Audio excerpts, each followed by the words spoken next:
Oras sa buong kapuluan. 1 minuto makalipas ang alas 4 ng umaga. DZRH, magandang umaga Pilipinas. Sa DZRH Radio, DZRH TV at DZRH Online. Kasama si Kuya Angelo Palmones. Magandang umaga Pilipinas.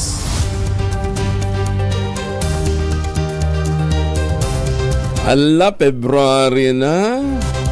Valentine's month na. Dami pa rin loveless. Ay, magandang umaga ho Pilipinas. Ngayon po ay February 1, 2024, Thursday. Sa ulo ng ating mga balita. Teka, sandali. Nawawala yung headline ko .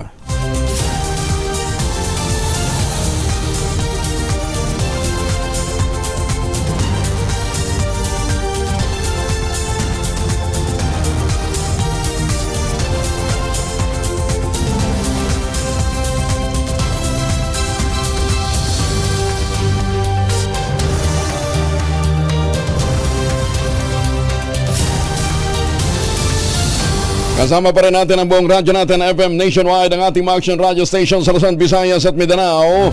91.7 BNFM Radio sa Cebu at 94.3 FM sa Jensan. Eto na ang ating mainit na headline, nahulog pa.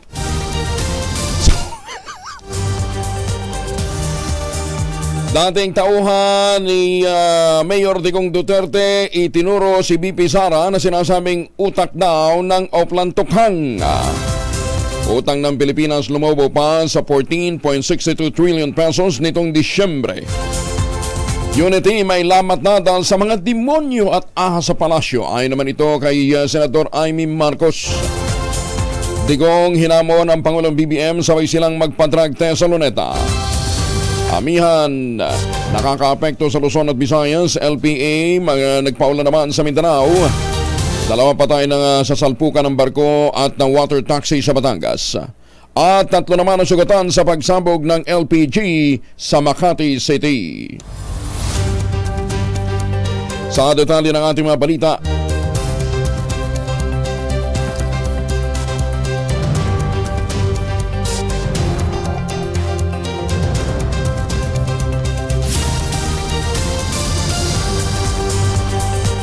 sa lagay muna ng panahon, patuloy na nagdudulot ng malamig na panahon ng Northeast Monsoon o amihan sa malaking bahagi ng bansa. Ayon kay Grace Castañeda ng Pag-asa, partikular na apektado ng amihan ang bahagi ng Luzon at Visayas na magdadala ng malamig na panahon, lalo na sa madaling araw at mahihinang pag-ulan. Kahapon, 10 lugar na naman ang nakaranas ng malamig na panahon, kabilang dito ang Baguio City, nakapagtala ng 12.6 degrees Celsius. Ang La Trinidad Benguet 13 degrees Celsius, Masco Batanes 17.6 degrees. Ang Laoag City sa Ilocos Norte 17.8. Siray, Ilocos Sur 18.6. Tanay Rizal 18.9. Dagupan City sa Pangasinan 20 degrees Celsius. Ang Abucay Bataan 20.1 degrees Celsius. Ang Science Garden dito sa Quezon City 20.1. At ang Tuguegarao City sa Cagayan 20.2 degrees Celsius. Mararanasan naman ang Mindanao ang malalakas na mga pag-ulan, epekto ng trough o extension ng low pressure area. Ayon kay Castañeda, maliit lamang ang tsansa ng LPA na ma-develop bilang isang tropical cyclone, ngunit ang extension ito o yung trough ang makaka-apekto sa malaking bahagi ng Mindanao. Natabo na naman ang landslide ang isang mag-ama sa Barangay Pichon, Caraga, Davao Oriental. Ayon sa hepe ng MDRRMO Caraga, sa Davao Oriental, nasawi si Melanie Ibanez. Ang hepe ito ng MDRRMO. Si Melanie Ibanez, kinilalang biktima na si Roger Gambong, 37 anyos, at anak nitong si Michael, 9 na taong gulang. Pero hindi pa naumpisahan ang search and rescue operation sa lugar dahil pa rin sa patuloy na pagbuhos ng ulan. Nabiyak naman ang isang tulay sa barangay PM Sobrecari, Caraga. Davao Oriental pa rin dahil sa lakas ng agos ng tubig buhat sa patuloy na pag-ulan. Sa Facebook post ng Municipality of Caraga sa Davao Oriental, hindi na madaanan ng naturang tulay dahil sa pagkakahati nito. Patuloy din nananalanta ang pag-ulan sa lugar na sanhi ng pagtaas ng level ng tubig sa mga ilog at nagpalambot pa ng lupa sa lugar. Ayon sa Pag-asa, patuloy na makakaapekto ang trough ng LPA sa Northern Mindanao, Sorsogon, Caraga, kaya din sa Davao Region, Central Visayas, Biliran, Samar at Southern Leyte. Samantala sa iba pang mga balita, itinuro naman ang dating confess hitman na si ng Davao Death Squad na si BP Sara Duterte umano ang utak ng Oplan Tukhang sa Davao City noong alkalde pa ito. Sa pagharap sa media sa isang undisclosed area, sinabi ng retiradong police officer na si Arturo Las Cañas, si Mayor Inday daw ang pasimuno ng drug war na tinatawag nilang Tok-Tok Hangyo. Itinuro rin ni Las Cañas si Senador Bato de la Rosa na nagpatupad ng nasabing kampanya bilang dating hepe ng pambansang pulisya. Pero hindi niya direktang sinagot kung pinayagan ni BP Duterte ang umano'y extrajudicial killing bilang bahagi ng drug campaign. Siya nga ang pasimuno nitong Oplan Tukhang nung nakaupo siya as mayor. Hindi lang niya alam na yung ginagawa ng kanyang tatay na drug war, bogus drug war. Pinayagan niya si Police Colonel Ronald Bato de la Rosa na i-impose ito sa Davao City. Ayon pa rin kay Las Cañas, nagbigay na siya ng testimonya sa mga investigador ng International Criminal Court kaugnay ng Duterte War on Drugs. Bago ganito ang ibunyag din ni Las Cañas na 200 katao ang kanyang pinatay daw bilang pinuno ng Davao Death Squad at mahigit sa $20,000 sa mano ang binayad sa kanya ni dating Pangulong Rodrigo Duterte para dito. Lalo pang sumirit naman sa bagong record high na 14.62 trillion pesos ang utang ng Pilipinas sa pagtatapos ng 2023. Sa datos ng Bureau of Treasury, mas mataas ito ng 8.9% o 120 million pesos mula sa 13.18 trillion pesos na utang ng bansa noong Disyembre ng 2022.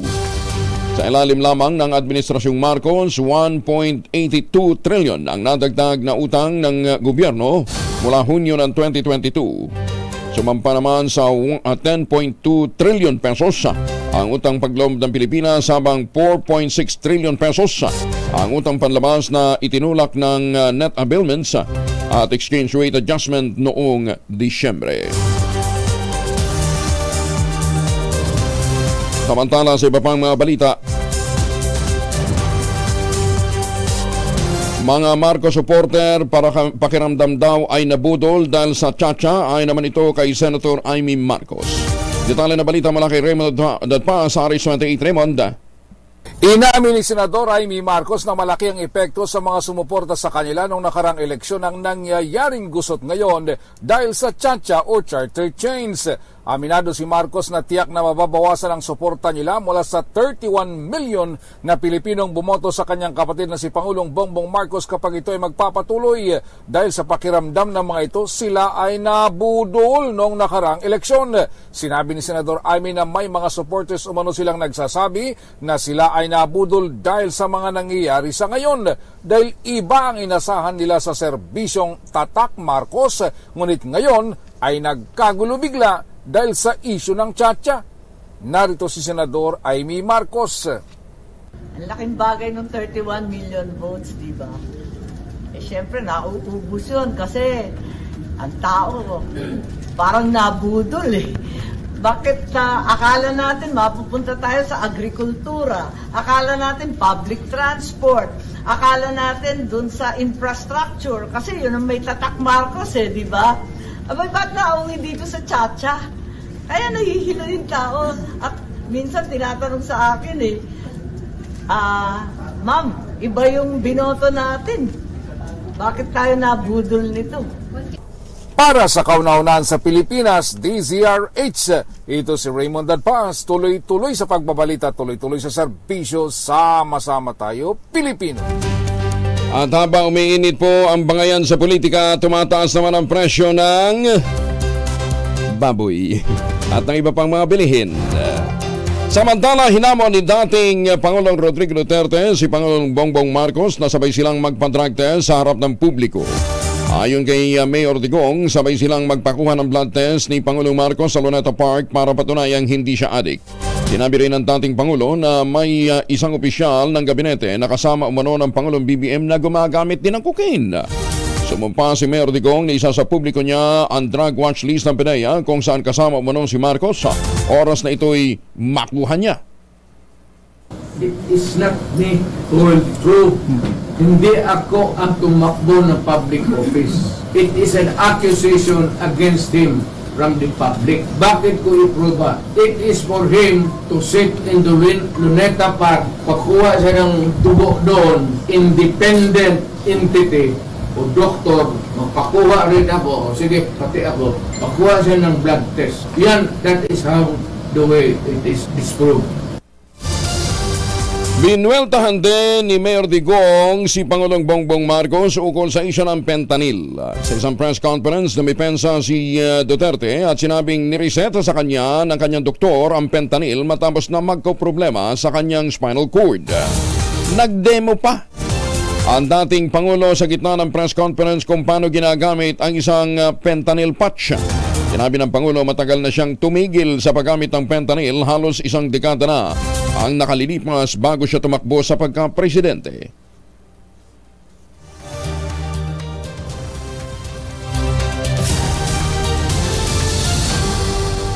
Nagpasalamat naman si VP at Education Secretary Sara Duterte sa patuloy na tiwala at kumpiyansa sa kanya ng Pangulong Bongbong Marcos. Pinasalamatan din ng Vice Presidente ang paggalang ng Pangulong BBM sa kanyang paninindigan gaya ng mariinyang pagkontra sa pera kapalit ng pirma ng People's Initiative. Mahalaga ang kanyang pagkilala sa papel ng lahat ng bumubuo ng Department of Education sa pagsulong ng 8-point socio-economic agenda ng Marcos administration para sa isang bagong Pilipinas. Nagpapasalamat din ako kay Apo BBM sa kanyang paggalang sa aking mga paninindigan. Katulad na lang ng aking pagtutol sa pera kapalit ang pirma sa People's Initiative. Dahil insulto ito sa kahirapan ng ating mga mamamayan at paglabag sa kanilang karapatang magpasya ng malaya. Umiinit na talaga ang politika. Mabuti na lang may mga malalamig ang ulo. Kasabay nito'y diniindi ni VP Sara na nirerespeto niya ang pananaw at opinyon ng amang si dating Pangulong Rodrigo Duterte at mga kapatid. Pero hindi umano niya kailangan pang sumang-ayon sa pahayag ng mga ito gaya ng posisyon niya sa maraming isyu. Ang paggalang ay isang natatanging asal na ipinakita ng Pangulo sa ating lahat, kung kaya't galangin din sana natin ang opinyon at paniniwala ng ibang tao, kasama na ang ating mga kamag-anak. May respeto ako sa mga pananaw at opinyon ni dating Pangulong Rodrigo Duterte, pati na ng aking mga kapatid. Ngunit katulad ng posisyon ko sa maraming mga isyu, hindi kailangan na sumasang-ayon ako sa lahat ng mga ito. Pinalaki ako ng aking mga magulang na may pagpapahalaga sa malayang pag-iisip at pagpapasya. Magandang umaga, Pilipinas! Hoy mga misis! Amoy araw ba si Bunso pag-uwi galing ng eskwela? Abay dahil yan sa germs sa katawan nila para labanan ang amoy araw at amoy pawis gumamit ng Shield Pant Soap regularly. Ambitable ang Shield sa paglaban sa germs versus another brand may shea butter. Pampalambot ang kuti sa presyong abot kaya 12.50 SRP. Kaya mga misis ay challenge yung subukan ng Shield Pant Soap. Galit sa sakit may malasakit, sulit na sulit. Samantala, sa politika pa rin. Aminado naman si Senator Amy Marcos na may lamat na ang unit team. Pero ang may problema, hindi niya sina Pangulong Bongbong Marcos at Vice President Sara Duterte. Isinisi ni Senator Marcos ang bitak sa unit team sa mga tinatawag niyang demonyo at mga ahas sa laylayan ng Malacanang. Sa katunayan, bata pa lamang umano ang senadora, tinawag na niyang snake pit talaga ang palasyo. Sa palagay ko, ang unit team, talagang may tama na, no? May lamat na talaga ang pagkakaisa. Pero, sa palagay ko, yung mga principal, hindi naman na magulo eh. Yung magulo, yung mga umuyong dyan sa tabi-tabi, yung mga demonyo at ahas sa laylayan ng palasyo. Talagang mahirap dyan eh. Nung bata ako, tinawag ko ng snake pit ang Malacanang. Lahat nagulat, pati ang tatay ko. Bakit ko daw sinasabing ganon? Ang lupit ko daw. Pero, totoo naman eh. Ganyan. Iginit din ng presidential sister ang kanyang pagmamahal sa kanyang pamilya at sa mga Duterte sa gitna ng salpukan ng dalawang makapangyarihang pamilya.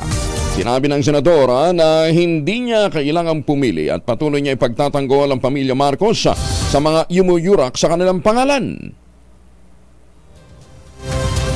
Why should I be required to make a choice? Mahal ko silang lahat. Ang ayoko yung nakakasira ng aming pangalan.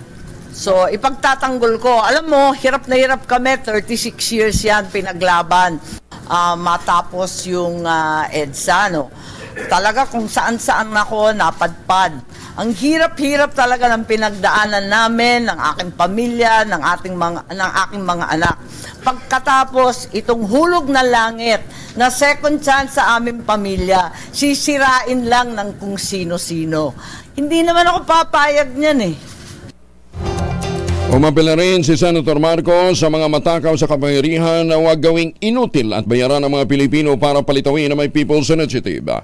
Sa panayam ng DCRH at ng radyo natin, sinabi ng senadora na hindi prioridad ng publiko ang charter change, lalo't problemado ang mga ito sa sirit presyo ng mga bilihin.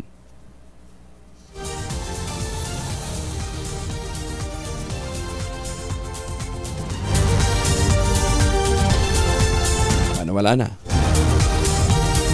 Maghanap buhay nga muna tayo, ha? Ay, mga mamis! Laundry day ka ba? Laundry day ka ba? Laundry day na ba? Kunoto ka ba kapag makapit, madikit at malupit ang bansya? All you need is pride. At mapahirapan ang Selcon sa Pride, easy at worry-free naman ang laundry. Sa triple stain-away formula, tanggal ang matitinding bansya based on test at chocolate. Mud and sabon on cotton, gawa po ito ng ACS. 18 minuto na makalipas ang alas 4 ng umaga. Babalikan natin ang iba pang mga balita makalipas lamang ang ilang paalala.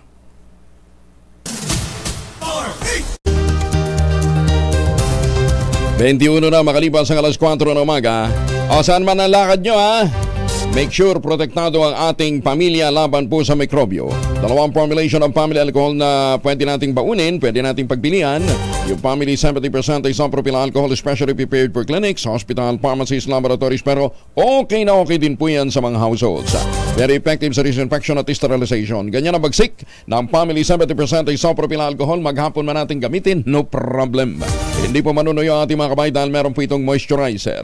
Yun namang mabangong family rubbing compound improved cologne. Aba, yan o yung mabangong isopropyl alcohol na ginagamit ng mga masahista, mga barbero, mga doktor, mga nurse, mga kumadrona for sponge beating and other cleansing purposes. Family rubbing alcohol parang DCRH subok na sa mahabang panahon. Mabibili sa naman butik at convenience stores nationwide. Family rubbing alcohol hindi lang pampamilya, pang sports pa. Nabuhayan naman ang Pag-asa, mga residente ng dalawang bayan ng Batangas na naapektuhan ng pagputok ng Bulkan Taal. May 4 na taon na nakalilipas. Ito yung matapos na buksan ang dalawang housing project sa kanilang lugar na pinondohan ng Philippine Amusement and Gaming Corporation of PAGCOR.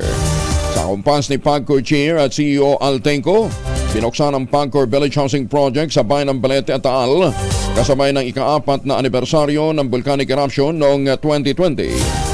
Kabilang ang dalawang bayan sa 6 na munisipalidad ng Batangas na tumanggap ng tig 30 million pesos na pondo mula sa State Gaming PM para sa konstruksyon ng permanent shelters para sa mga dating nakatira sa permanent danger zone ng Bulkan Taal. Nasa 200 pamilya ang makikinabang sa katatapos pa lamang na housing unit sa Barangay Iba sa Taal at Barangay Solis naman sa Balete.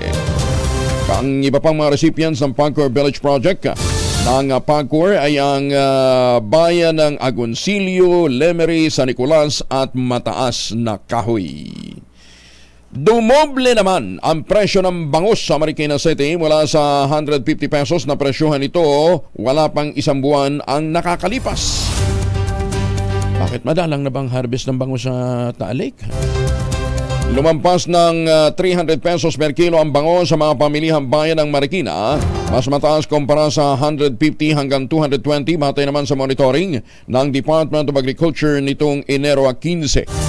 Bukod sa tumaas ang demand ng mga isdang tabang gaya ng bango sa tilapia, idinadahilan din ang pagbagsak ng presyo ng isda sa mga palengke o ng mga nagbabagsak ng isda sa palengke ang mataas na presyo ng langis. Nomon! Sa tindahan ni Aling Lydia Noel, napagalamang tuloy-tuloy ang pagmahal ng presyo ng bangus sa tilapia mula pa noong Bermond. Ala, pero yung farm gate, mababa pa rin. Nababahala naman ang National Economic and Development Authority NEDA sa mababang growth ng paggastos ng pera para sa pagkain dulot ng inflation. Kahit bumaba pa sa 3.9% ang inflation rate ng Disyembre, nangako naman si NEDA Secretary Arsenio Balisacan, patuloy na tututukan ng gobyerno ang pagpapahupa sa pagtaas ng presyo ng basic commodities. Kabilang sa mga ginagawa ng hakbang ng pamahalaan ay ang pagpapabuti sa value chain ng agrikultura, pagtatayo ng mekanismo para sa market power ng mga consumer. Matatandang pinalawig pa ng Malacanang na hanggang katapusan ng taon ang pinababang taripa sa ilang produkto gaya ng bigas para daw masupil ang inflation. Ang problema, dahil nga sa mababa yung taripa, di papasok na naman yung mga imported.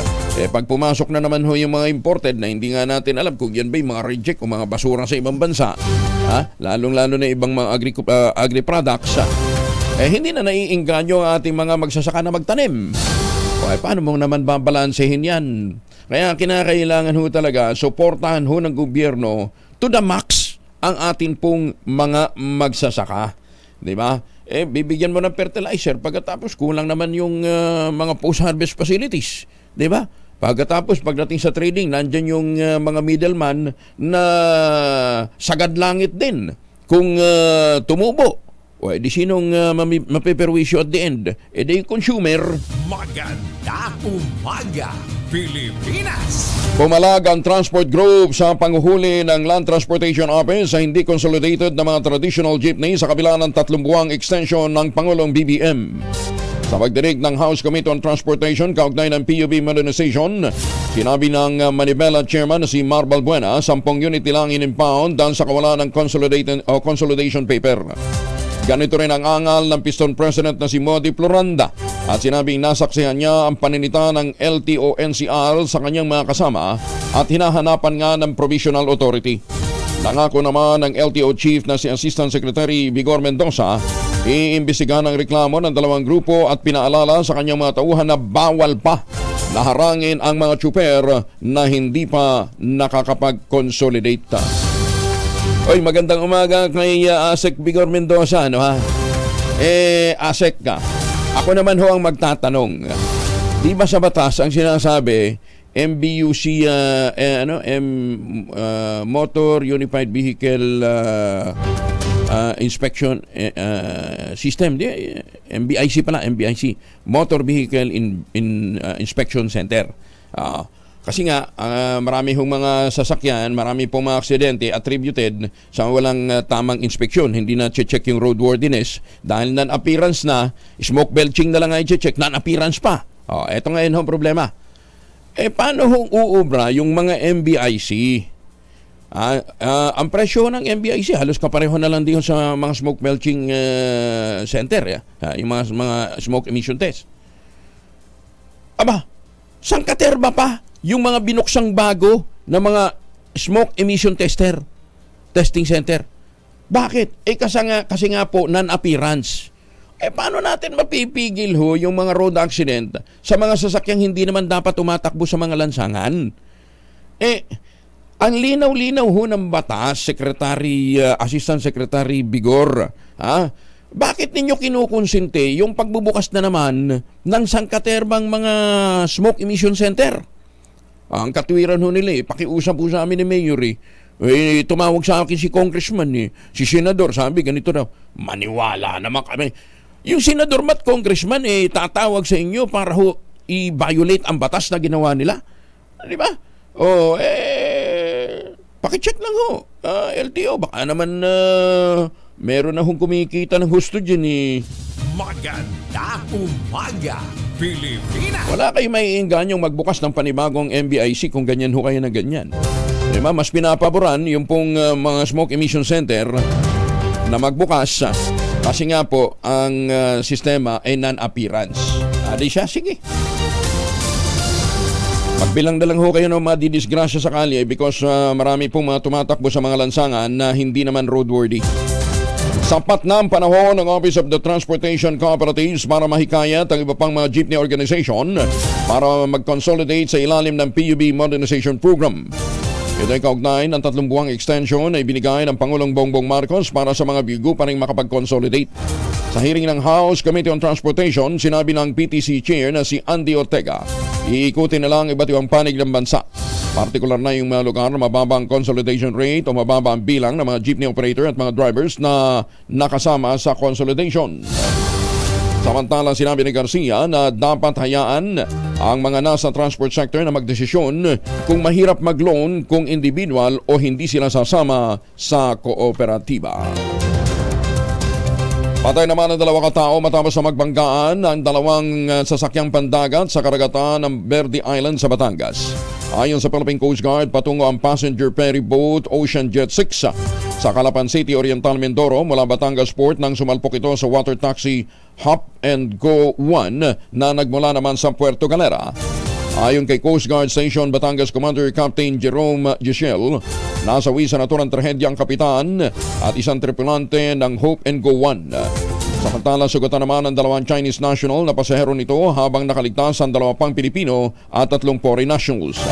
Tiniyak naman ng Coast Guard na ligtas ang lahat ng 115 pasahero at 19 na crew ng passenger ferry na Ocean Jet 6 pagdating ng Calapan City. Lawak-lawak ng dagat, nagbabanggaan pa. Ay, sus, may ginoong buhay ito. Samantala, sa iba pang mga balita, clearing operations naman ng 10th Infantry Aguila Division sa Davao de Oro sinisimula na. Detalye ng balita mula kay Jun Dimakutak, Aris 19. Assalamualaikum, Jun. Alaikumussalam, Kuyang Angel.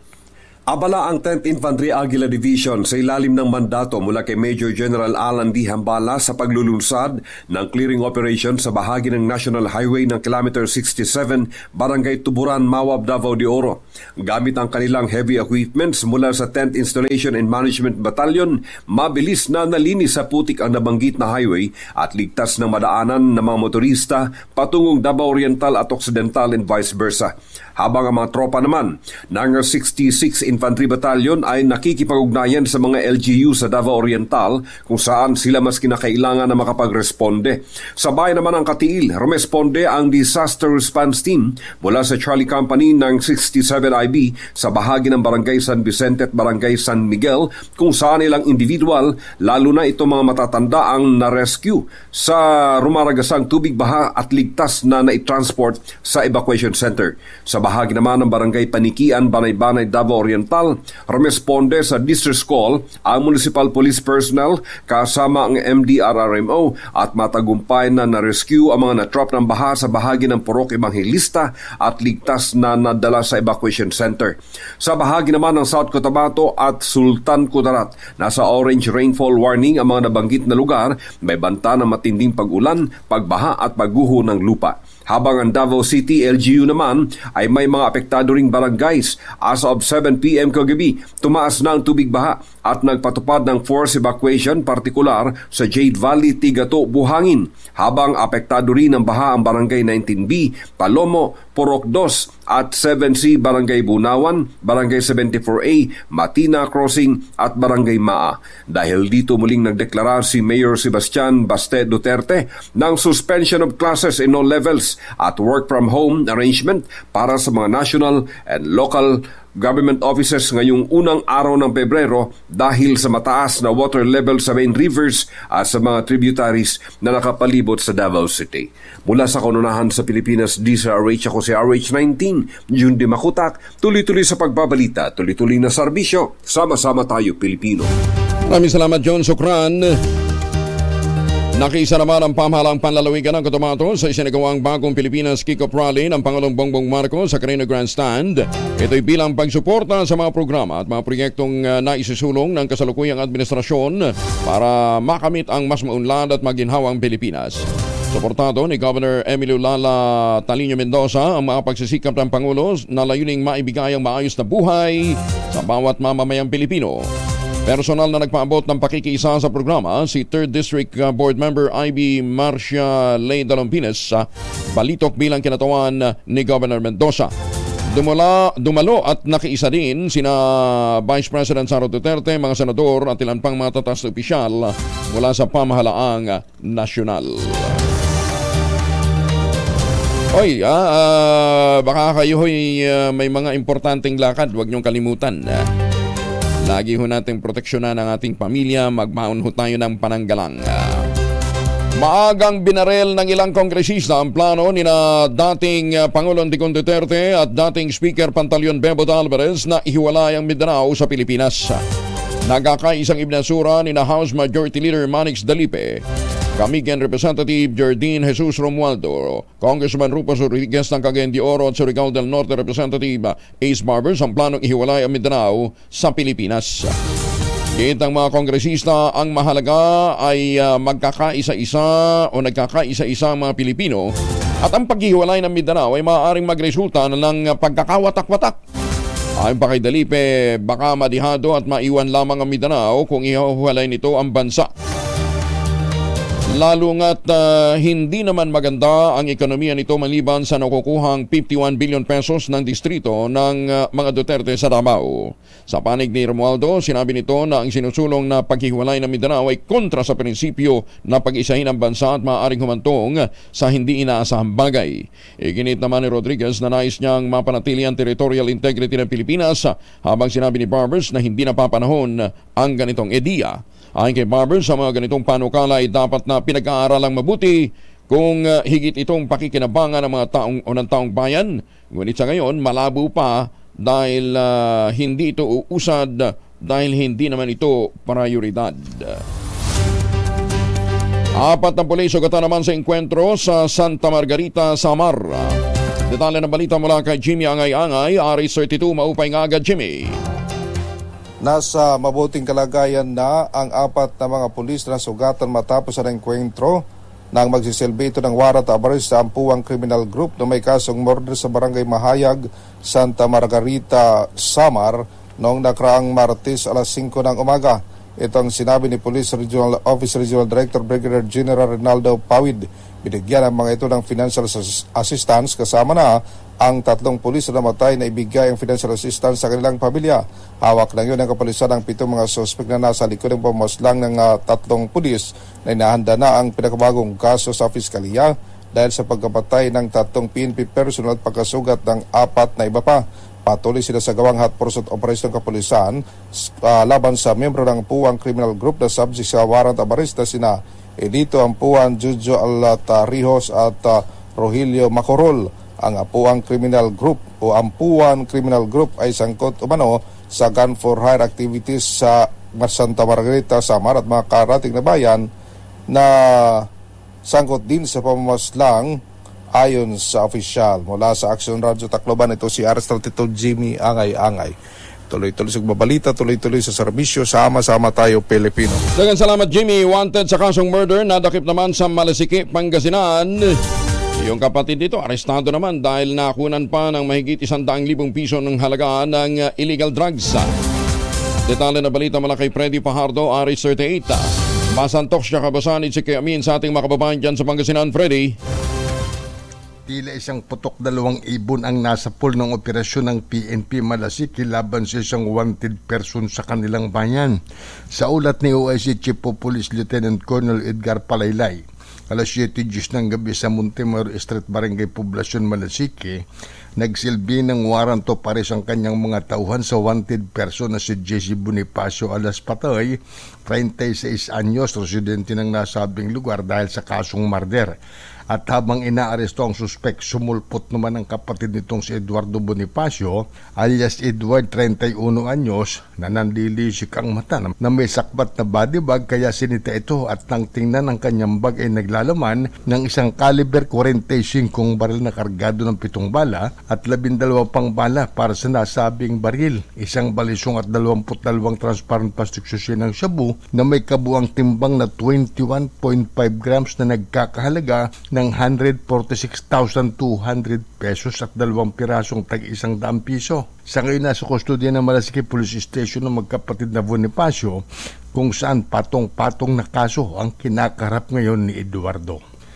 Mula sa Action Radio Pangasinan, Ito si Freddy Fajardo, RS38, tuloy-tuloy sa pagbabalita, tuloy-tuloy sa serbisyo, sama-sama tayo, Pilipino. Maraming salamat, Freddy. Samantala, sa Baguio naman, merong 4 na suspect na timbog matapos magbenta ng 20 kilos ng marijuana. Detalye ng balita mula kay Romy Gonzalez sa RH41. Naimbag na bigat lakay. Natimbog ang 4 na drug personalities matapos makumpiskahan ng abot 20 kilo ng marijuana sa ikinasang bypass operation ng mga operatiba ng PIDEA at Baguio City Police Office sa Purok 4, Tamawan, Pinsaw Proper, Baguio City kahapon.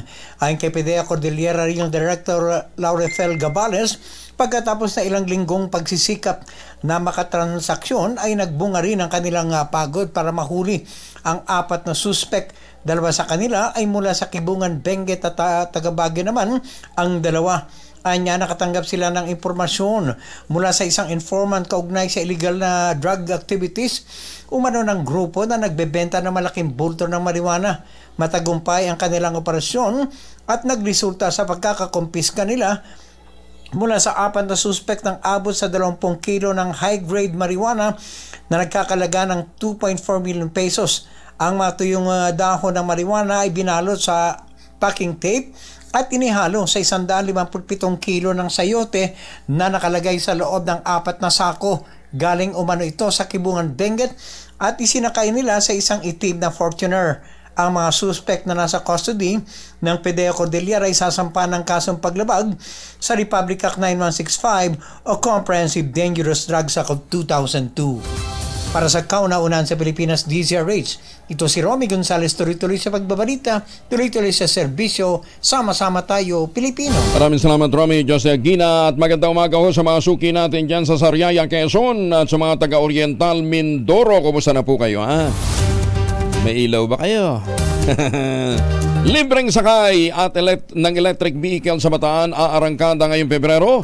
Detalye ng balita mula kay Danny Comilang, RH37. Danny, good morning. Simula ngayong araw ng Huwebes, February 1, unang araw ng Pebrero ay magsisimula na ang pagbiyahe ng 2 electric vehicle kung saan libre ang pagsakay nito sa buong Bataan. Ito ay matapos lumagda sa isang Memorandum of Agreement itong sina Governor Joey Garcia, Vice Governor Chris Garcia, Abukay Mayor Robin C. Tagle, Genpac Philippines Vice President Arnold Pagkaliwagan, Global Electric Transport Get Philippines Incorporated, Managing Director Anthony D. at iba pang opisyal.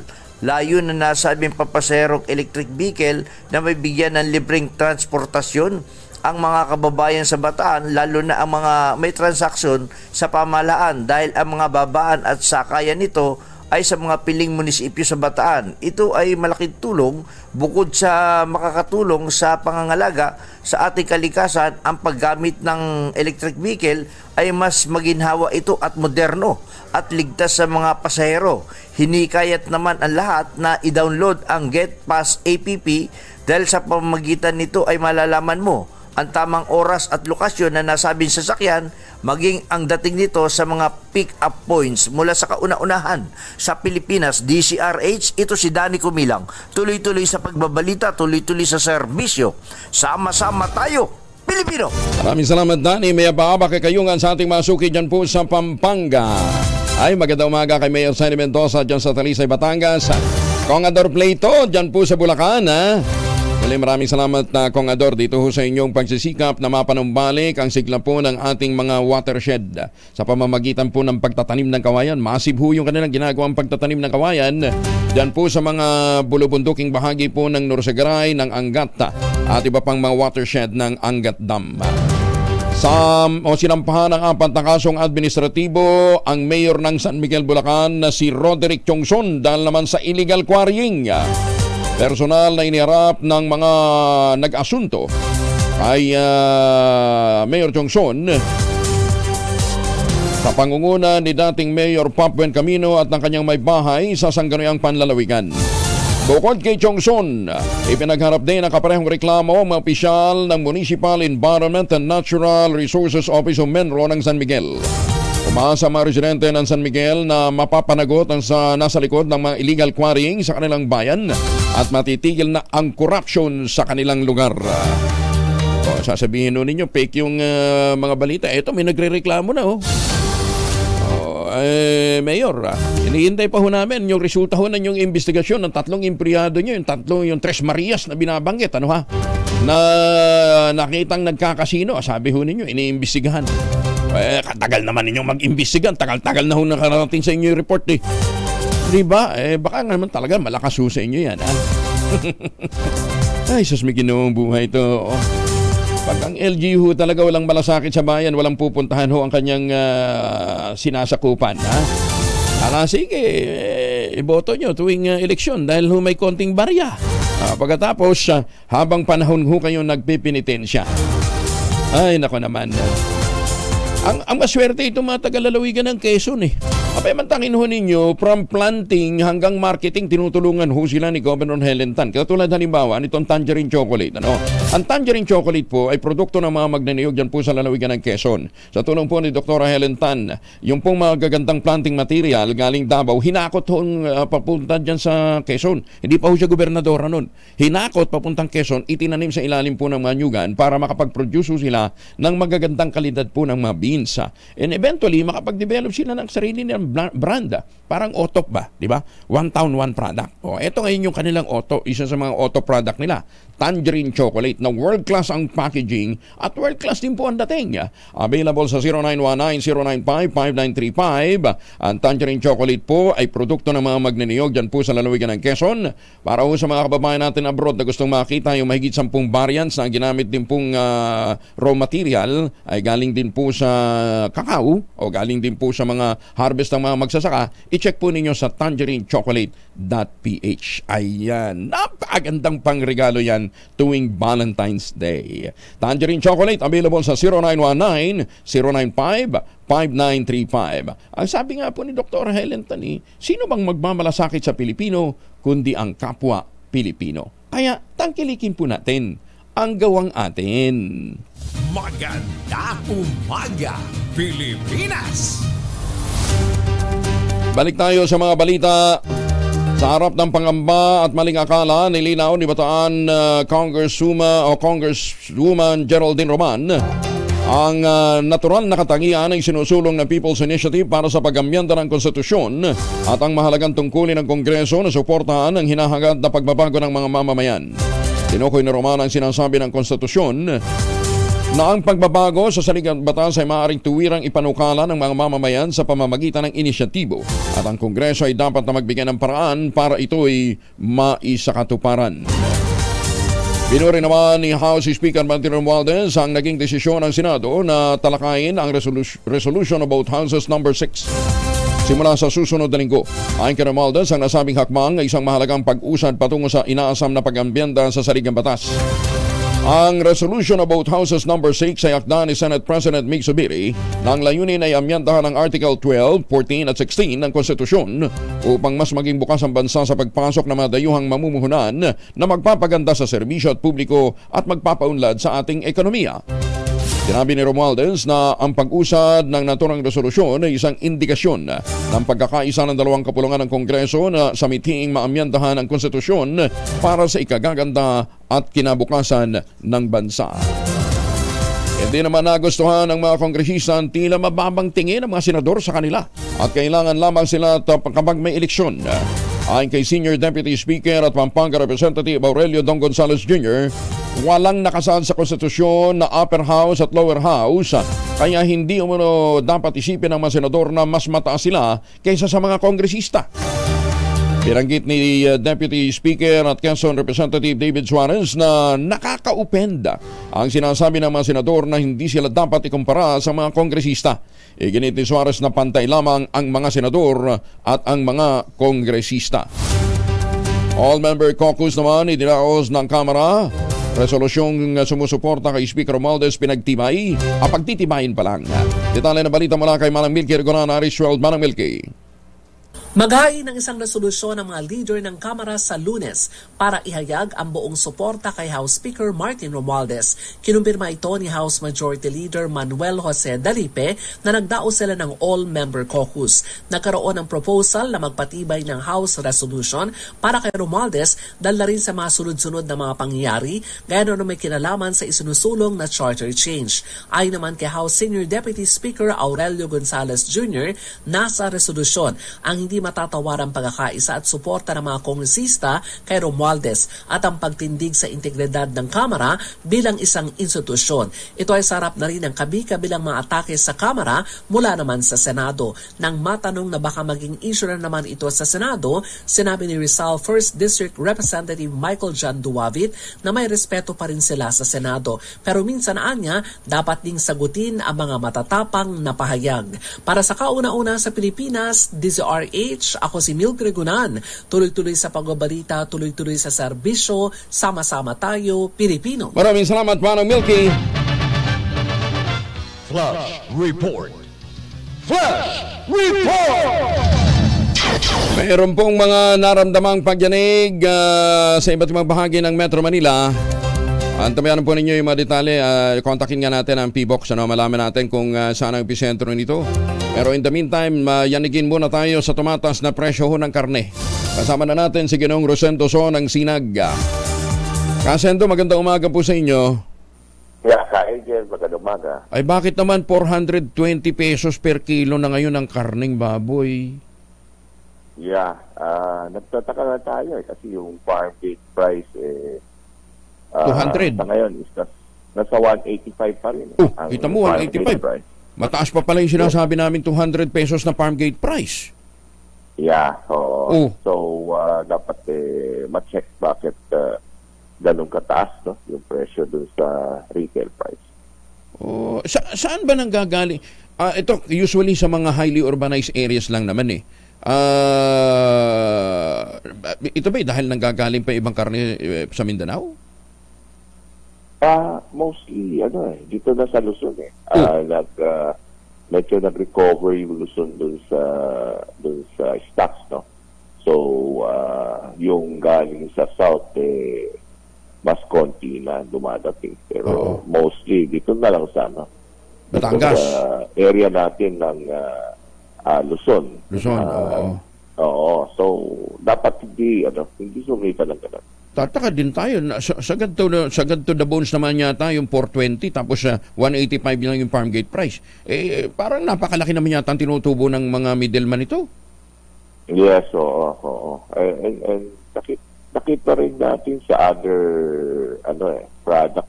Kagaya yung sibuyas, no? Ang farm gate ng puti na sibuyas na sa 25 pesos lang. Mm-hmm. Pagdating sa Metro Manila, yung wholesale, at tinanong natin dun sa may Divisoria area, kung bibili ka ng mga 9 kilos, 10 kilos, yung puti, nasa 35 pesos. Pero yung retail, dun sa puti, umabot ng 70, di ba? Tapos yung sa pulang sibuyas, ang farm gate nasa 60.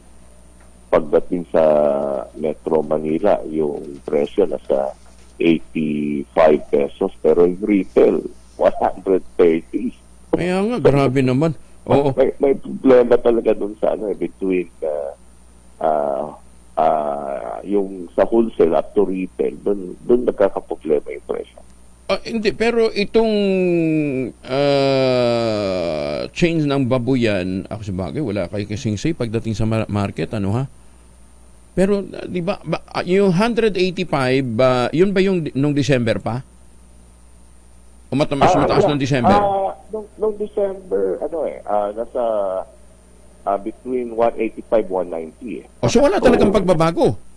Walang pagbabago, no? Kung makita natin. Dapat yung presyo ng sabi natin kasim, dapat nasa 290, tapos itong liempo nasa 320. Hindi kaya ito, gina-justify na naman nila, sasabihin nila, taas ang presyo, mag-import tayo. Yeah. Yun ang tinataka natin, bakit yung may ibang market ang taas masyado. Ayun nga 130 hanggang 160 lang daw ang farm gate price dito sa Mindoro. Mas mababa pa. Dun sa area ng South, mababa pa. Pa-check na ba? Kayo naman, nakakausap niya naman si Secretary Laurel. Pa-check na nga natin. Para para maintindihan natin bakit ganitong sitwasyon. Tingnan natin kung anong market ang mataas. Yung may ibang market hindi naman sumisipa ng ganong kataas. Konti lang. Mga up to yung liempo umabot ng 350. Mataas pa rin. Mataas pa rin. Sige. Tawag kami ulit, Kasendo, ha. Thank you. Ingat po kayo. Si Ginoong Rosendo Son, ang grupong Samahan ng Industriya at Agrikultura o SINAG. Ano naman, moderator grade naman. Maganda umaga, Pilipinas! Ay, ano ba yan? Bakit naman nagkakaganon? Buti na lang ang Westchester Realty walang taas presyo, no? Patuloy po yung alok sa atin ng Westchester Realty na pinakamurang ready for occupancy unit sa lahat po ng housing industry with easiest term. Mantakin ho nyo, 5% lang ho yung down payment. Pwede pang hulugan. Kaya ano pang iniintay po ninyo, ito pa rin ang pangarap na magkaroon ng sariling bahay sa presyong abot kaya. Makipag-ugnayan po kayo sa 0996-501-5555 o dili kaya sa 0947-434-5555. Ito pa rin ang pangarap na magkaroon ng sariling bahay sa presyong abot kaya. Napakalapit lamang po sa Clark International Airport. Ito mga proyekto ng Westchester Realty at nandun sa loob mismo ng township ang palengke, ang eskwelahan, ang munisipyo. Di ba? Kaya hindi ka na kinakailangang lumayo, pati simbahan nandun. At kung kayo ho gustong manalo pa ng 3-4-2, samahan ho ninyo yung disal bago ho kayo magtungo sa Westchester Realty dahil kung saan tatama yung inyong dart, yun ang inyong pupuntahan. Halimbawa, gusto nyo pumunta ng Thailand, pumunta ho kayo ng Japan, Singapore, Hong Kong, libre for 2 kung kayo ho ay magpapareserve. Ayan, 0996-501-5555 at 0947-434-5555. Ito pa rin ang pangarap na magkaroon ng sariling bahay sa presyong abot kaya. Maganda umaga, Pilipinas! May kwento. Teka muna, si Gorgie Rula nga muna, no, ha? Para medyo ma-break naman ho yung maumay na mga balita sa politika. Kauna-unahang Manila International Film Festival sa Amerika tagumpay.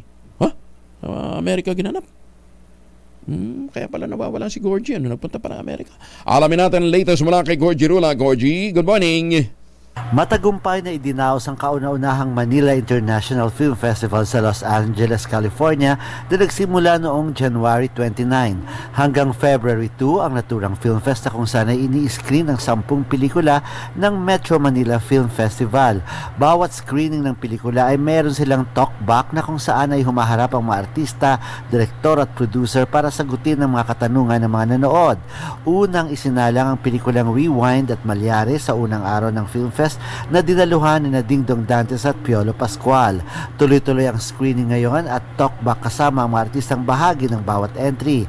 Bukod kina Dingdong at Piolo, dumating din sa Amerika sina Eugene Domingo, Isabel Ortega, John Arcilla, Janela Salvador, Christian Bables, Beauty Gonzalez at marami pa. At hahabol naman daw ngayong araw doon sa Amerika si Alden Richards para mag-represent sa entry nilang Family of Two, A Mother and Son Story ni Sharon Cuneta. Dinagsa ng mga kababayan natin ang naturang film fest sa Hollywood kaya inaasahan nilang magiging tuloy-tuloy na ito. Dito rin sa Manila International Film Festival ay pag-uusapan ang pag-distribute ng mga pelikula sa international market at ang posibleng pagpasok sa Best Foreign Language Film sa Oscar Academy Awards. Kaya abangan natin sa February 2 kung sino naman ang mga winners nila sa kanilang awards night. Mula sa kauna-unahan sa Pilipinas, DZRH, ito po si Gorgie Rula, tuloy-tuloy sa pagbabalita, tuloy-tuloy sa serbisyo, sama-sama tayo, Pilipino. Maraming salamat, Gorgie. Congratulations sa lahat ng mga filmmakers natin, ha? At samantala sa pamamagitan ng artificial intelligence, may dinevelop ng mga scientists na isang early screening test na tumpak na matutukoy ang ovarian cancer. Ayon kay John McDonald, isa pong profesor emeritus mula sa Georgia Tech, Isa itong machine learning approach, 93% ang accuracy at bukod sa ovarian cancer, posible ring matukoy nito ang iba pang uri ng cancer. Aba talaga ha? Gagamitin ang metabolic profile ng babae sa screening test na mas clinically informative at accurate umano kaysa sa tradisyonal na binary test. Itinuturing ang ovarian cancer bilang silent killer na asymptomatic. Sa simula, sa kabila ng warning signs ng bloating, belly pain, hirap sa pagkain at ang madalas na pag-ihi. Kagaling makakatulong ho ito para ho sa mga kababaihan natin, lalong-lalo na doon ho sa mga posibleng nadadali na ng ovarian cancer pero hindi pa nila alam. Si Dr. Teresito Bacolcol ng PBOX, kaugnay po ng lindol na nararamdaman sa ilang lugar sa Metro Manila. Alamin natin kung saan ang epicentro. Dr. To, magandang umaga po. Yes, good morning, sir.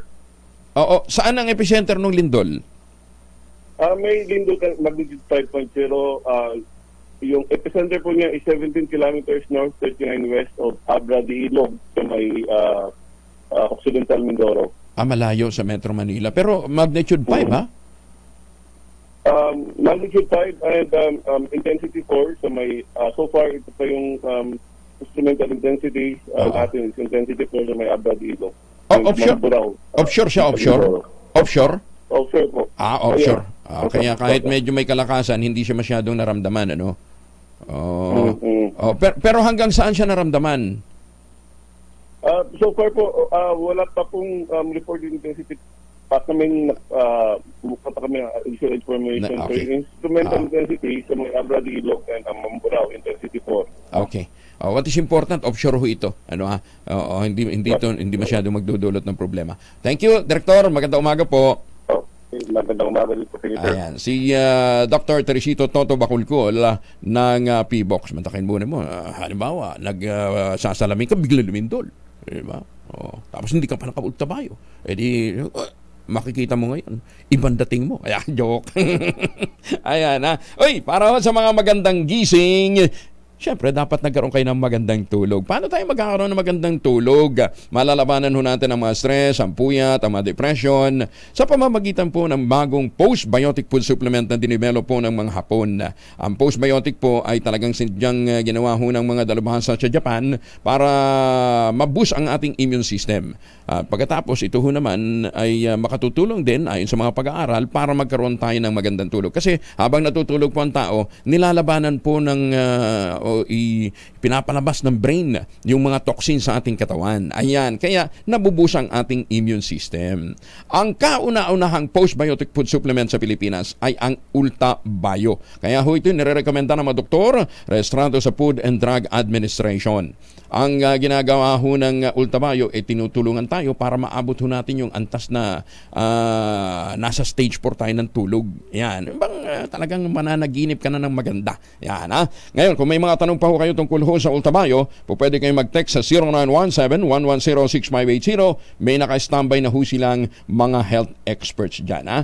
Anything under the sun na pwede ho nyong itanong dahil kayo po ay may mga nararamdaman o kaya gusto nyong ma-prevent ang inyong mga nararamdaman na base po sa inyong naging karanasan o sa inyong family history, i-check po ninyo 0917-110-6580. Ang Ulta Bio po ay isang food supplement. Ito po ay walang therapeutic claim at pero nire-recommenda po ng mga doktor. Available po sa Mercury Drug Stores, sa Curamed, sa Amesco Drug, sa Pasmed Pharmacy at John's Pharmacy dyan po sa Zamboanga. Pero pwede rin po sa Lazada at sa Shopee. Ayan. Ulta Bio. ULTABIO. Yan, ha. Ulta Bio. Yan pong hahanapin po ninyo pagpunta ninyo ng Mercury Drug Store. Ganda Umaga, Pilipinas. Pag-usapan nga muna natin ito pong impact ho ng bangayan ngayon sa politika. Paano naman ho nagre-react dito ang mga negosyante? Yan, ha. At saka yung sinasabing tumataas na naman ho yung inflation ho natin. Kasama ho natin ang isang eksperto pagdating ho sa ekonomiya, si Ginoong Michael Ricaport ng RCBC. Sir Mike, magandang umaga ho sa inyo. Thank you for joining us this morning. Magandang umaga po Angelo at sa inyo po mga taga-subaybay po. Ayan, alam ho naman ninyo, pagka naghahanap ho tayo ng mga pananaw na walang halong politika, tumawag ka sa isang ekonomista. Ayan, kaya binulabog ho natin si Ginoong Michael Ricaport. Sir Mike, number 1, paano nagre-react ngayon ang mga negosyo, ang mga investor dito sa nangyayaring bangayan sa politika? Or pinapansin nyo ba? Sa ngayon po, parang so ang pananaw po political noise, no? Ibig po sabihin nun, kasi ang maaaring maging impact po kasi sa negosyo, sa ekonomiya, kasi marami pong hinaharap po yung bansa natin, po sa presyo ng mga bilihin o sa inflation, lalo na ngayon, may El Nino po, no? Expected po hanggang second quarter nitong taon na to. Kasi may posibilidad po na tinitingnan din, no? Kung ang El Nino ayaw po pala isipan, magiging severe po ba yung El Nino, no? Parang, would it be the worst El Nino, tagtuyot o drought pagmula po ng late 1990s, no? At kasi po, pag kulang yung ulan dahil sa El Nino, mababawasan din po yung production ng ng agrikultura. Opo, yung bigas at iba po agricultural products. Kaya nga po nagkaroon po ng pagtaas ng presyo ng bigas as a result, no? Considering the fact na ang world price, yung presyo po sa Asia, among 15-year highs, no? Kaya yun po yung hinaharap ng ating bansa ngayon. Talagang yun po yung una sa inflation pa rin po, no? Naging challenge po yan for the past alos magdadalawang taon na po magmula po ng Russia-Ukraine war, siya po yung nag-trigger nun. Kaya yung kumbaga yung attention, importante po na makapokus po dito sa pagharap po ng mga pagsubok po na ito, no? Yung intervention measures, no? Kasi syempre, bukod po doon sa presyo ng bilihin, may mga tinatawag na fiscal reform measures, mga ibang economic and fiscal reform measures that would require, that would require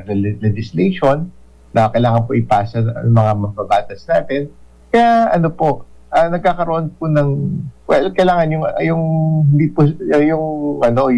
po ma-distract sila sa mga priorities po ng bansa natin, no? Kasi minsan tulad yan, pagka meron po mga noise, yung attention, yung oras na sana nailaan para sa pagpasa po ng mga economic at mga fiscal or tax reform measures, nahati po tuloy yung attention, kating oras. Kaya, yun po yung tinitignan mabuti, no? Tsaka, syempre, importante rin po from the point of view of investors, whether locally or foreign, dapat mas maganda rin po na yung wala pong uncertainty, kumbaga. No? Okay. Pero based sa mga mensahe. Pero sinasabi mo nga, Sir Mike, kinakailangan natin ng mga reforms, Pero sinasabi naman nila, kaya mainit yung usapin na ito sa politika ngayon dahil doon sa mga economic reforms na gusto nilang gawin sa ating konstitusyon. Kaya lang, nagtatalo-talo sila. People's Initiative ba? Chacha ba? Constituent Assembly ba? Mukhang nandun yung stalemate. And hindi naman ito bago. This has been the concern long time ago for several congresses. Kung kayo tatanungin, is it about time for us to tinker with the Constitution? Ingin po, kung mapansin nyo, over the past at least 5 to 7 years, lalo na panahon po ng pandemya, marami naman pong, kumbaga, nagawa naman po ng paraan yung when it comes to yung easing ng foreign ownership limits, no? Tulad na napasa po yung mga Public Services Act, no? Kasi tapos pati yung mga Foreign Investment Act, Retail Trade Liberalization Act, pati rin po yung halimbawa, yung foreign ownership po sa renewable power 100%. Kasi base po yan sa pangangailangan po ng ating bansa. Kailangan po ng ating pamahalaan din na mas maraming investors, lalo na yung both local and especially foreign investors na magdala po sila ng kapital. At tulad po nun sa renewable power, kailangan po ng bansa natin yan, no? Kasi nag-shift na po to solar, to wind, hydro, geothermal, among others, no? From coal, from petroleum based na energy, no? Kasi based po yan sa pangangailangan po ng ating bansa, no? Nag-shift na po kasi to ESG, yung tinatawag na ESG standards, no? Dapat friendly yung kasama doon, yung kuryente, yung energy, friendly sa environment, society, and governance. Kaya yung buong mundo nag-shift na po talaga doon, no?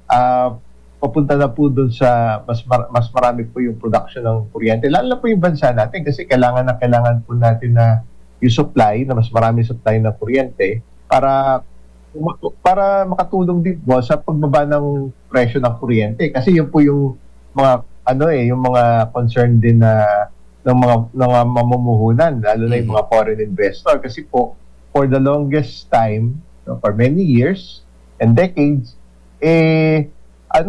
yung presyo po ng kuryente sa Pilipinas is among the highest in the region. Parang ngayon po, parang either number 2 or number 3 yung ranking ng Pilipinas for many years and decades after Singapore and Japan, no? Kaya kasi po yun importante po yung yun sa mga investor, lalo yung mga foreign direct investment. Siyempre kung mga production facilities yan, heavy industries, malakas po sila gumamit ng kuryente. Kaya magmamatter din kasi ang mga foreign investors, bago po sila mag-locate, namimili po yan ng lokasyon kung siyempre ang motibasyon nila kung saan sila mas kikita.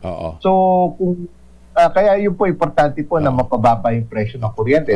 Sa pamamagitan po lang yun, medyo na-address na po yun ng yung mga 100 at least nagawa naman po na paraan, kumbaga 100% foreign ownership na po ang allowed sa renewable power in at least for the past 1 to 2 years. Mukhang nagpapahirap yata sa kanila, hindi naman ng national government, mga LGU pahirapan sa mga permit na kung ano-ano, di ba? So yun, mukhang sabi nga ninyo, may mga paraan para ma-address yun. Last point na lang, Sir Mike, nakikita natin yung pagtaas din ng presyo ng crude,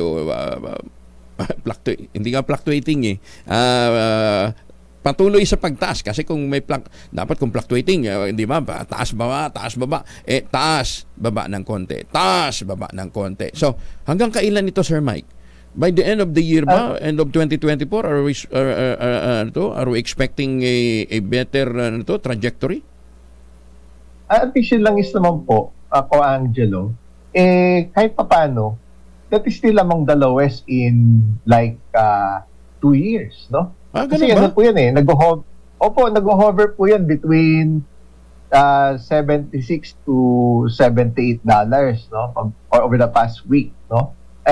Kasi po, katunayan, humina po yung demand kasi sa kakataas ng interest rates ng mga central bank. Kumbaga nagtrabaho po yung mga central bank sa US, sa ibang bahagi ng mundo, pati sa atin. Kasi in reaction po yan noon, magdadalawang taon na po yung mula nagsimula yung Russia-Ukraine war. No, yun po yung nagpataas noon nagsimula po yung Russia-Ukraine war, February 24, 2022, $92 po. O mas mababa pa po ngayon ng di ba?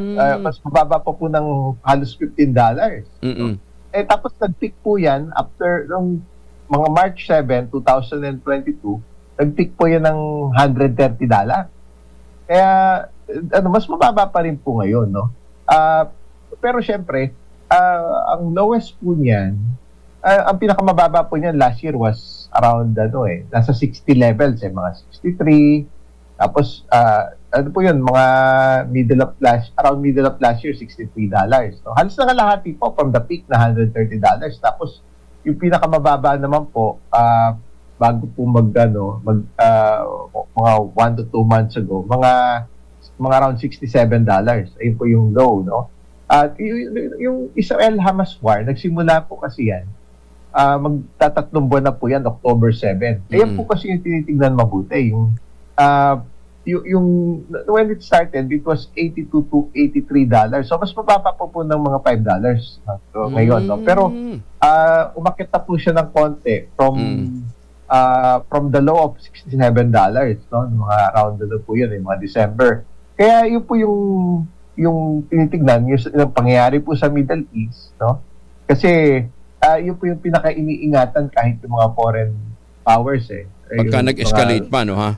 Oo, sana nga. Opo, makontrol na sana. Po sa diplomacy po, Angelo. Kaya so far, may konting pick-up pa. Nagkaroon lang po ng konting aberya sa Red Sea dahil po sa yung naglolongkat po yung ruta ng mga international ships. Umiikot po sila ngayon ng Africa, so may delay po ng mga yung ruta po yan between Asia and Europe, may delay po ng mga 10 to 14 days. No? Kaya medyo tumaas po yung shipping cost at may konting shipping delays at nagkaroon po ng konting pick-up in oil prices. Pero so far, hanggat hindi naman po yan lumalagpas ng 80 ng mga, alam hindi yan lalagpas ng mga 80 to 85, mukhang well-controlled pa rin dahil nagtrabaho pa yung mga central bank, humina po yung demand, no? Kakataas sila ng interest rate. Sino naman po yung layunin nila para yung price stability na tinatawag. Pati yung mga world powers, iiwasan din po nila na mag-escalate po yan at kumalat sa ibang part ng Middle East. Kaya parang nandun pa rin may konting uncertainty pero na-manage pa naman po sa ngayon to Angelo. Pero yun na, umakit po konti-konti kasi magmula nung low ng 67 nung Disyembre. Kaya ramdam natin. Almost $10. Kaya ramdam po natin yung adjustment. Sir Mike, maraming salamat for joining us. Magandang umaga po sa inyo. Thank you. Opo, thank you po. Kong Hewat-Chay, Kong Hewat-Chay, para ho sa ating mga kaibigan dyan sa RCBC. Thank you. Si Ginoong Michael Ricoport, Chief Economist po ng Rizal Commercial Banking Corporation.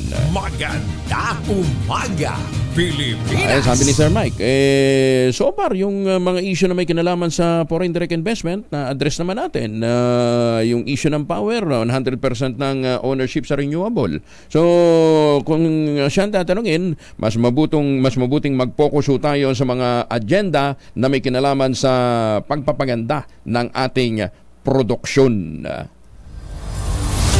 Oo nga naman. Ito isang magandang example. Di ba ang Pangulong BBM nagpupunta sa ibang bansa, nanghihikayat ng mga investor. Dito naman ho sa Pilipinas, may mga ahensya ho ng gobyerno na ang prioridad ay kung paano naman ho sila makikinabang. Ito, ang gandang kwento ho nito. Kakasuhan na ng Philippine Amusement and Gaming Corporation, Philippine Amusement and Gaming Corporation of PAGCOR, ang Games and Amusement Board at ang mga tauhan ng PNP-CIDG na nasangkot sa maling Pogo raid sa Pasay City. Noon po itong December 23 ng gabi. Galing Magre-raid ka December 23. Kabilang sa idinimanda ang isang police lieutenant colonel at isang kapitan na nanguna sa pagsalakay isang araw bago ang bisperas ng Pasko. Sa reklamo, kasama uno sa binuksan ng mga operatiba ng PNP-CIDG at ng GAB nang walang permiso ang vault ng Pogo. Matay sa inquest resolution, ikinakasa ng CIDG at ng GAB ang ikinasa ng CIDG at ang GAB ang 4 na search warrant to search, seize, and examine computer data. Computer data. Anong kinalaman ng vault sa computer data? Sumagot nga kayo mga taga Games and Amusement Board at mga taga DICT. Ang linaw-linaw, search computer data. Bakit vault ang pinakialaman ho ninyo? Target ng warrants ang 6 na individual kabilang sina Ryan Howe, Ellie Chan, Ian Lim, Bauma, Raymond Tan at saka No Ming. Namanoy owner at operators ng Xingyao Company at iba pang occupants ng 4 na palapag na HC Bay Hotel sa Seascape Village dito po sa CCP Complex. Inisyo ang warrant ng tanggapan ni Executive Judge Raquelin Ibari Vasquez ng Regional Trial Court, National Capital Judicial Region dahil sa umunoy paglabag sa Presidential Decree 1602 o prescribing steeper penalties for illegal gambling. For illegal gambling.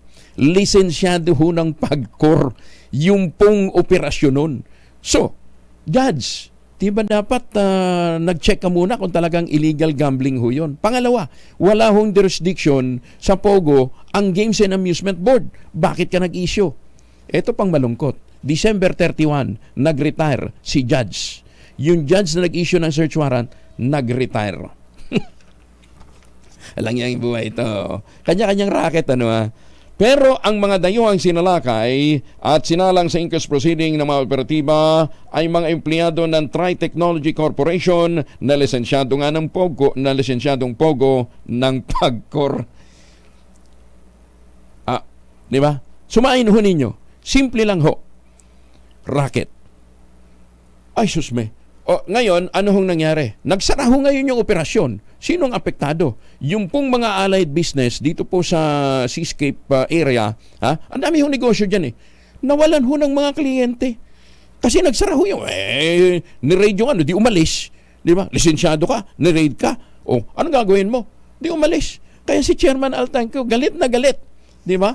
Dito ho sa ginawang ito, nito pong mga pulis na ito, at saka ng Games and Amusement Board. Dahil halatang inaayos nga po Inaayos ho ang kalakaran ng mga Pogo. Kaya nga nagsasakripisyo ho si Chairman Altenco, panay ang imbestiga sa kanya ng Senado, dahil nga sa iba't ibang mga issue. Pagkatapos ito, hindi mo malaman ngayon ano ba talagang gustong mangyari nito pong mga taga Games and Amusement Board. Ayokong maniwala na nagdemand ng 16 million eh. Sabihin naman ninyo, chismis lang yan. Pero ngayon, baka lumutang na. Malaman natin doon sa police kernel na yon at saka doon sa kapitan kung totoo may mga pinag-usapan. Tingnan ninyo yung sequence ng event. Yung nag-issue na judge sa isang palpak na search warrant, tama naman yung search warrant niya, kaya lang hindi niya chinek kung talagang illegal gambling yung operation. Lisensyado ng PAGCOR, ang dali-dali, tawagan mo PAGCOR, check mo kung talagang lisensyado ba hindi. Bakit hindi? Bago ka nag-issue ng search warrant. Ayan. Pangalawa, ang dapat na i-search ay computer data. Ang binuksan, Bolt. Ayan. Attorney Richard Clarin. Abogado pa man din ho kayo. Anong ginagawa niyo? Bakit ho ninyo kinukonsente itong ganitong katarantaduhan ng mga tauhan ho ninyo dyan sa Games and Amusement Board? Maganda umaga, Pilipinas! Tamaan sana kayo ng kidlat, mga demonyo kayo. Matakin ho ninyo, di ba? Nasakripisyo yung maraming negosyo. Ang daming negosyo dyan, mga kainan, mga restaurant, mga hotel. Ngayon, puntahan ho ninyo. Dati pagpupunta ka dyan, dagsa ang mga tao. Dahil nga po maraming may malaking operation ho eh. Ngayon nagsara. At yung mga allied businesses doon hindi na halos kumikita. Ay, sus, may ginoong buhay ito. Paano nga naman hindi magagalit si Chairman Altenco? Inaayos mo, meron kang isang ahensya ng gobyerno din na walang ginawa kundi mandilihensya. Maganda umaga, Pilipinas! Ay, sus, oy, Judge, nasaan ka na, Judge, pwede pa bang habulin yun? Pwede pa siguro pagka sinampahan, ha?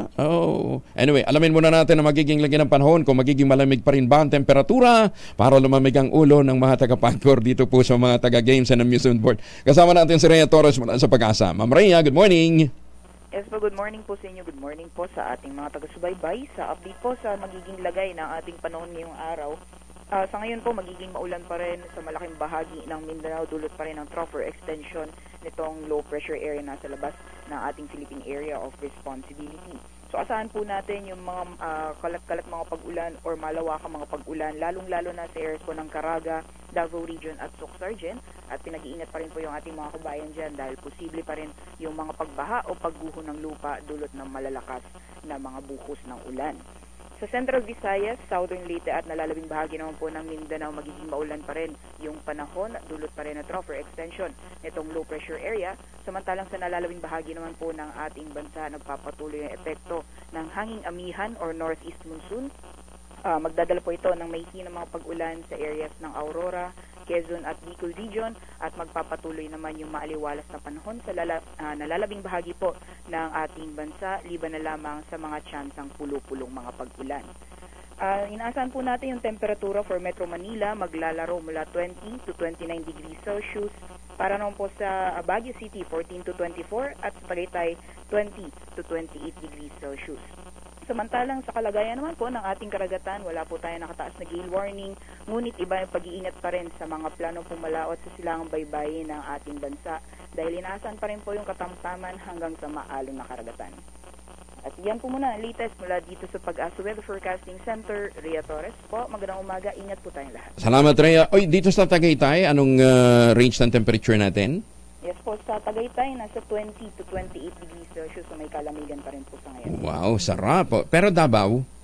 Sa Davao po, dahil inaasahan po natin maghapon yung magiging maulap, medyo may kababaan din po yung temperatura. Nasa 23 to 26 degrees Celsius din po yung inaasahan. Yun nga lang, maulan. Yes po, tama po. Tapos may pagkamaalinsangan din po. So, although malamig yung temperatura, medyo mainit po sa pakiramdam. Mga hanggang kailan itong pag-ulan na ito, Ma'am Rhea? Sa ngayon po nakikita natin yung malalakas na mga pag-ulan mararanasan ngayong araw. Posible pa rin pong tumagal hanggang bukas pero hindi na po ganun kalakasan as compared po sa mga nakarang araw tapos ngayon po. Oo nga, hindi malakas pero tuloy-tuloy. Yes po, tama po. So, patuloy pa rin po yung pag-iingat dyan sa areas na yan dahil most likely saturated na po yung mga kalupaan. So, magiging susceptible na po yung mga areas sa lalong-lalo na po yung mga hazard zone areas, lalong-lalo na posible na po yung mga landslide. Sige, kalbuhin nyo pang bundok, ha? Huwag kayong magtanim ng puno, ha? Para yung mga bundok, wala nang kakayahang magsipsip o sumipsip po ng tubig. Ay, so, Ma'am Rhea, thank you, ha? Maraming salamat. So, maraming salamat din po. Magandang umaga. Si Rhea Torres mula po sa Pag-asa. Ayan, ha? Kalbuhin nyo yung bundok. Pagkatapos, nire-reklamo ko, binabaha kami. Natural. Saan pupunta yung tubig? Hindi na kayang sipsipin ng bundok. Yung mga ilog, pinatay nyo. The moment na patayin nyo ang gubat, mamamatay yung ilog. Bakit? Wala na akong magsusustain nung tubig na padadaluyin doon. So, ano mangyayari? Free for all ang tubig. Pag naging free for all yung tubig, wala nang concentration, di ba? Tapos tuloy-tuloy pa. Wala nang punong mag-absorb ng tubig para yung ugat nila kakapit. Ano ha? Ano mangyayari? Baha, landslide. Diba? Pagkatapos ngayon re-reklamo kayo, diba? Sino bang kumalbo ng gubat? Di ba kayo din? Kaya lang sa totoo lang, Mount Apo, ang mga kumalbo dyan, mga sagingan. Yung mga sagingan na mga banana plantation. Punta ho kayo doon, tingnan ho ninyo. Banana plantation po nandun sa taas ng bundok. Ang malungkot ho doon, hindi ko alam kung nagbabayad ba ng tax tong mga demonyon to Diba? Kasi, ano yun protected area ho yun Saan ka naman nakakita ng protected area yung pambi walang pera, di ba? Paano mo poproteksyonan yung bundok? Kaya sino naman mayagpag? Mga negosyante na nagtatanim ng saging. Maganda umaga, Pilipinas! Di balik, kung saan man po lakad ho natin, proteksyonan ang pamilya laban po sa mikrobyo. Pagmaunin ho sila ng family alcohol, dalawang formulation ng family alcohol na pwede natin pagpilian. Yung family 70% ay isopropyl alcohol, especially prepared for clinics, hospital, pharmacies, laboratories. Pero okay na okay din po sa mga households. Very effective po yan sa disinfection at sterilization. Ganyan ang bagsik ng family 70% ay isopropyl alcohol. Maghapon man natin gamitin, no problem. Hindi po manunuyo ang ating makamay dahil meron po itong moisturizer. Yun namang mabangong family rubbing compound improve cologne. Yun po yung mabangong isopropyl alcohol na ginagamit ng mga masahista, mga barbero, mga doktor, mga nurse, mga kumadrona for sponge bathing and other cleansing purposes. Family rubbing alcohol para di siya subok na sa mahabang panahon. Mabibili sa namang butik at convenience stores nationwide. Family rubbing alcohol, hindi lang pampamilya, pang sports pa. Mahiwagang tunog. 4,000 ang naghihintay na premyo sa ating mahiwagang tunog. Nahulog. Anong nahulog, saan nahulog, ay wala akong clue. Basta ito, nakikita din ho ninyo. Ayan, available to kahit saan. Ginagamit din po ng mga MSMEs. Ang inyong pong masagot, i-text po ninyo sa 0919-282-6485. Sundin ang tamang format ng pagtitext. Empty space, name slash, address slash, contact number slash, at ang inyong sagot. Isang beses lamang po maaaring mag-text sa ating text line gamit ang inyong mobile number. Maganda umaga, Pilipinas! Oras sa buong kapuluan, 27, makalipas ang alas 5. Bless ka ba? Huwag kang mag-alala. Marami kayo. Kasi kumukunti na lang daw ang gwapo sa Pilipinas. Yung iba nagbo-broadcast pa. Hindi, si ano yun? Si Andy yun. Si Kuya Andy yun. Kaya Andy, umuwi ka na ha. Baka naman kung saan ka naman nagpunta ha.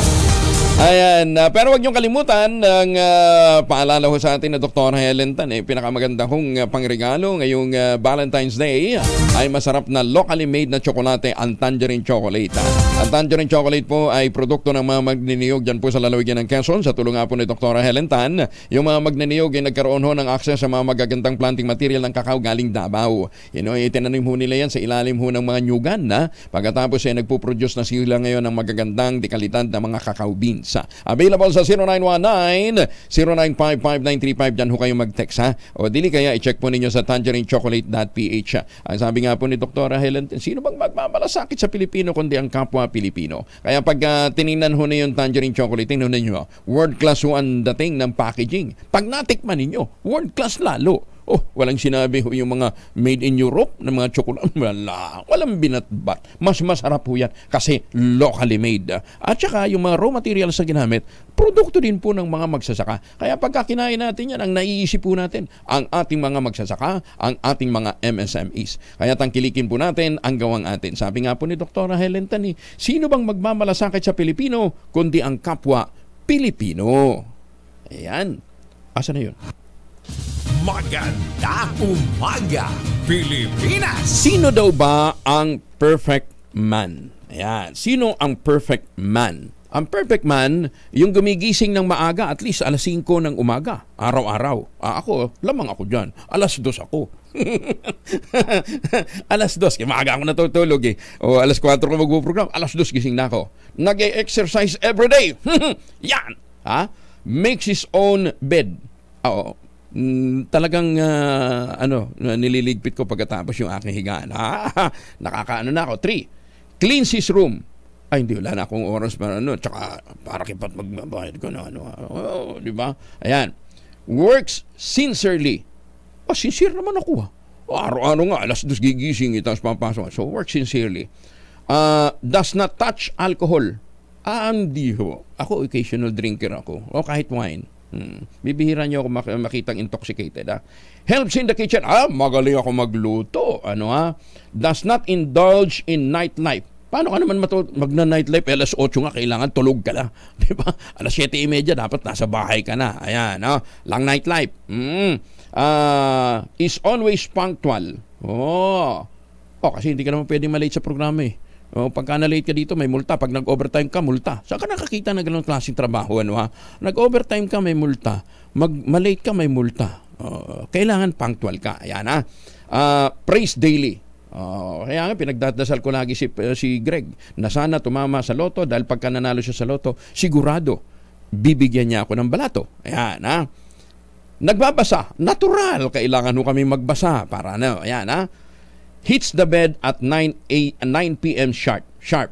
Ako mas maaga, alas 8. Ayan. Yan daw po ang perfect man. Yan ang hinahanap nila. Tapos, eto ho yung karugtong. These men are found mostly in jail. Karamihan daw sa kanila nakakulong. Magandang umaga, Pilipinas! Tuwan-tuwa mapitagan dito. Kay General Bong de Asis, happy birthday. Binabati ka ng mga mapitagan, lalong-lalo ng maagang gumising na si Congressman Mantele. Stephen Hardy Mantele. Ayan, Saliman, good morning. Nag-uunahan niyo sila ng gising ni Emil Sarmiento. Ayan, Ganda umaga. Pero mas maagang gumising sa kanila si Bosnik. Kasi kasabay kong gumigising yan alas 12. Kasi ginigising ko siya. Murder suspect na nagtago ng halos 1 taon sa Caloocan natuntunan ng NPD. Detalye mula kay Edwin Duque, Aris 23. Saan natuntun, Edwin? May buntag ko in jail matapos ang halos 1 taon pagtatago sa batas. Isang wanted sa Caloocan na may kaso frustrated murder ang natuntun sa kinasang banat operasyon ng Northern Police District. Ayon kay Police Major Marvin Villanueva ng DSU Northern Police District, nahuli sa kanyang lugar itong suspect na si Ayos Juber sa Mariano Ponce Street sa Barangay 164 Bagong Barrio, Caloocan. Bitbit ng otoridad yung initial warrant of arrest ni Judge Primo Alvin Libina ng Activision Branch 128 sa Caloocan na pirmado noong pang August 4, 2023. At pagkakalis naman na sa suspect o sa mga wanted jail person ay bahagi pa rin ng focus agenda ng PNP na honest law, aggressive and honest law enforcement operation. Wala pa rin sa kawanan sa Pilipinas, bisa rin sa Kusara Secretary. Edwin Duque, tuloy-tuloy sa pagbabalita, tuloy-tuloy sa servisyo, sama-sama tayo, Pilipino. Maraming salamat, Edwin. Ay, magandang umaga sa mga Pilipino dyan sa Belgium. Kay Kuya Evan lang, magandang umaga ha, dyan sa Las Vegas, Nevada. Soon magkikita ho tayo. Gumulong na ang investigasyon ng Kamara sa pagkakandado ng 2,000 lotto outlet ng Philippine Charter Statistics Office. Ayon sa mga testigong humarap sa pagdinig, 3 buwan pa lamang nag-ooperate ang ilang lotto outlet. Itinerminate na ng PCSO ang kanilang kontrata.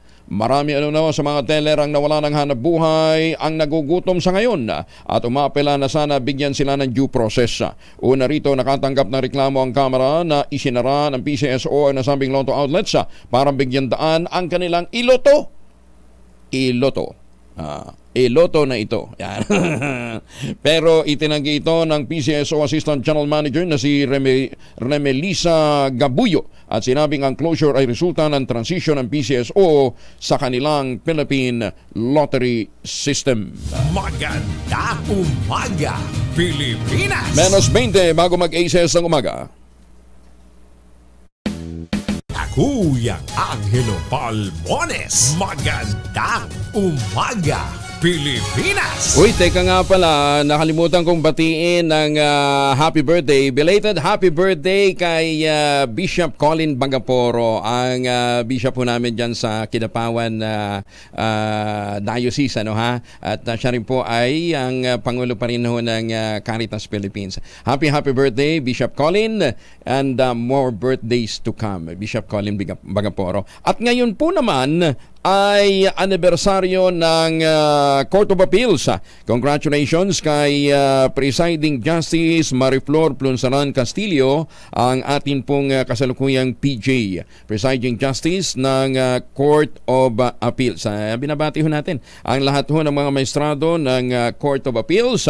Siyempre binabati kayo ni Chief Justice Gesmundo. Ayan, tsaka ni Court Administrator Villanueva, Raul Villanueva, at saka siyempre si Justice Leo Madraso, ang ating Deputy Court Administrator. Sa lahat ho ng mga CA Justices, magandang umaga ho sa inyo. Justice Max De Leon, 88th anniversary ngayon ng Court of Appeals. 88, mga lucky number pagdating ho sa Chinese calendar. PNP umapila sa publiko na huwag isama sa usapin ng politika. Detalye ng balita mula kay Mal Gonzalez, RH5. Good morning, Bal. Spare the PNP dahil batid namin ang aming mandato at mananatili kami sa pagtupad ng tungkulin kasama ng pagrespeto sa mga umiiral na batas ng Pilipinas.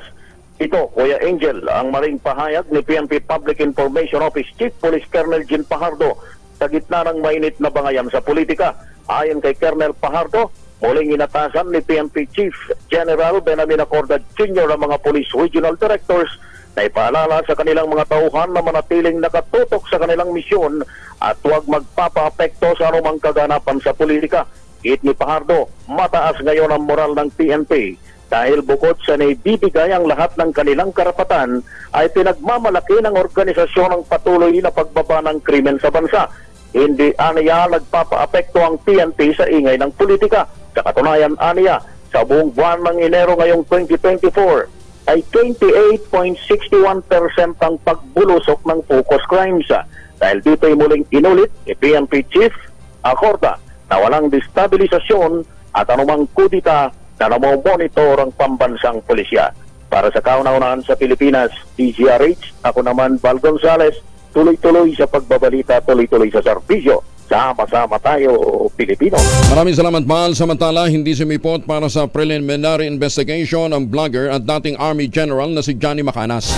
Kaugnay ito ng kasong paglabag sa Cybercrime Prevention Act o Article 154 ng Republic Act 10951 na iniharap laban sa kanya ng mismong PNP chief na si General Benjamin Acorda Jr. noon sa Quezon City Prosecutor's Office. Nakatakda dapat magsumite ng counter affidavit ang kampo ni Macanas kahapon ng umaga, ngunit hindi ito sumipot. Ayon kay PNP spokesperson Colonel Jean Pajardo, hihintay na lamang ng mga abogado ni General Acorda kung hihiling pa ng karagdagang dokumento, ebidensya ang korte laban dito kay Macanas. Dahil dito magkakaroon ng second preliminary investigation sa kaso sa February 7.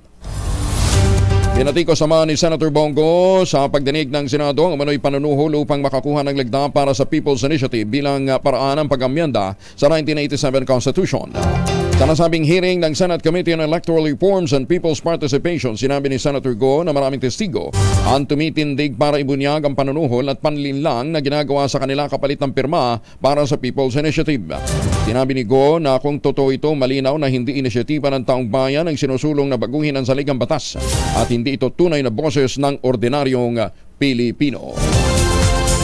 Samantala, asahan po ang heavy traffic simula bukas dahil sa dahil sa paglilipat ng tunnel boring machine para sa Metro Manila Subway Project. Ayon sa Department of Transportation, gagamitin ang tunnel boring machine sa konstruksyon ng tunnel na magkokonekta sa Ortigas Avenue, Shaw Boulevard at Kalayaan Avenue Station ang nasabing proyekto.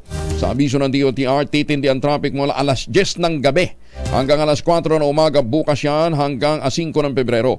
Partikular na asahan daw po masikip na daloy ng trapiko sa 5th Avenue, Araneta Avenue, Ortigas Avenue, C5 Road at Doña Julia Vargas Avenue.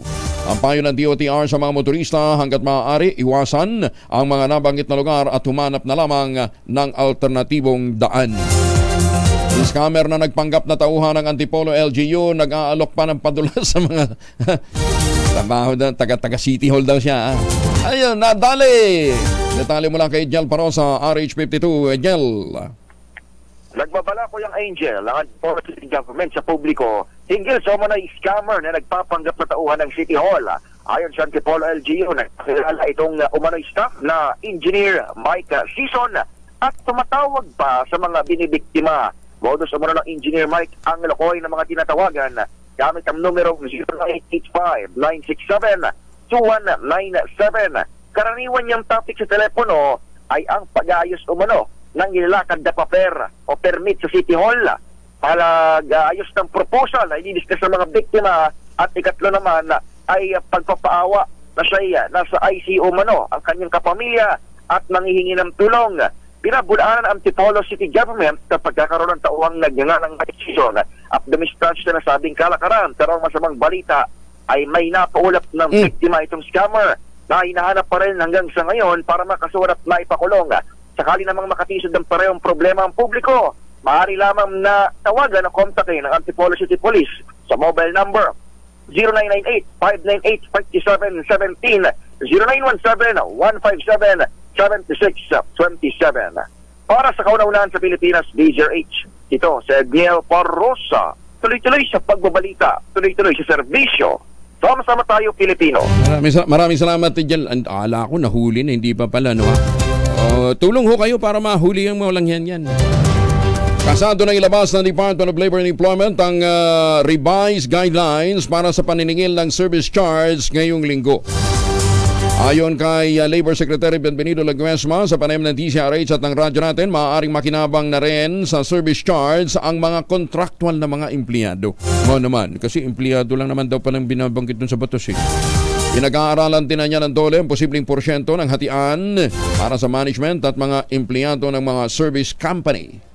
2019 na lumabas ang batas, sinabi naman niya all employees except managerial employees. Although nakalagay din sa batas, sinasabi niya, nothing in this act shall diminish existing benefits under policies, existing rules, regulations, agreement. Ang nire-review ngayon dahil yung mga manggagawa na nakikinabang sa pangkasalukuyan doon po sa service charge na nakukolekta ay yung mga regular workers lamang ng establishment.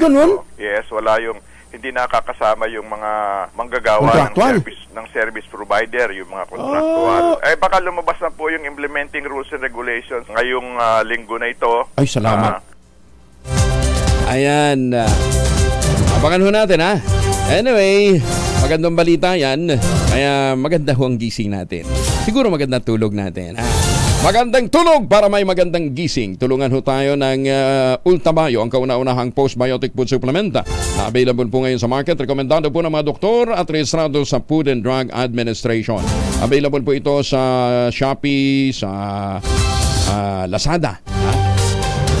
O dili kaya tumawag ko kayo sa 0917-110-6580. Tanongin nyo kung ano pa yung mga distributors nila. Pero pinakamaganda, punta ho kayo sa pinakamalapit na Mercury Drug Store. No, ha? 0917-110-6580. Diyan ho naman kayo pwedeng magtanong. Meron ho silang mga medical experts na nakastambay. Sasagutin po ang inyong mga concerns tungkol po sa Ultamayo o sa inyong mga karamdaman. Ayan ha. Basta para doon sa mga gustong magkaroon ng masarap na tulog. Aabot kayo sa stage na nananaginip ka na. Huwag mangungot. Yung panaginip talaga. Yung pagkagising mo ang maaalala mo is magandang alaala. Ayan. Para pagharap ng salamin, wow, ang pogi ko ngayon. Parang ready na ako mag-Valentine's Day. Ayan, Available po yan sa Mercury Drug Store, sa Amesco Drug, Pasmed Pharmacy, John's Pharmacy at Curamed.